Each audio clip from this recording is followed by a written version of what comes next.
ครับพี่น้องนี่ครับดึงขึ้นมาเวลาเขาดึงขึ้นมานี่ครับนี่ปันใน5 กายังลงไปครับตอนนี้ก็คือเขาลงไปหากินอาหารครับเหมือนเขาจะเอาปุ๋ยมาใส่ครับพี่น้องเอาปุ๋ยโห้ยนะครับนี่เป็นการโต๊ะกาแบบสมัยใหม่ครับถ้าเขาเอาห่างๆก่อนนี่ครับห่างๆไม่ใช่เป็นกีบครับเขาพยายามหยอดเมล็ดให้มันห่างๆครับนี่ครับตัวนี้ประมาณตกตอนวันที่ตกวันที่เก้าครับตอนนี้ก็วันที่20 24ครับ19 20 21 22 23 24 25 26 27 8 19 20 21 22 23 24 9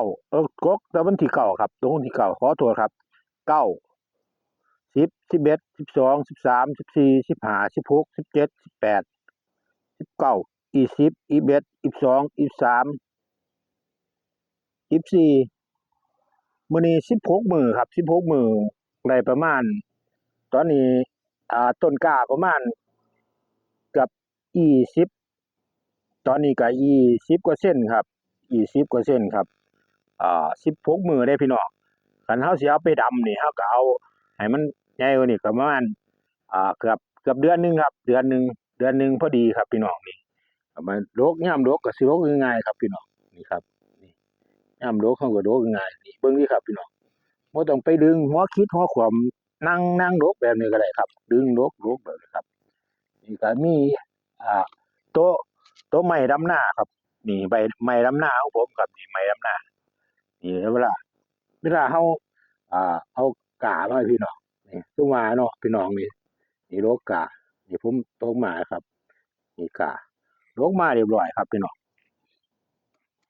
ง่ายๆครับคือว่าโรคกามาเรียบร้อยครับพี่น้อง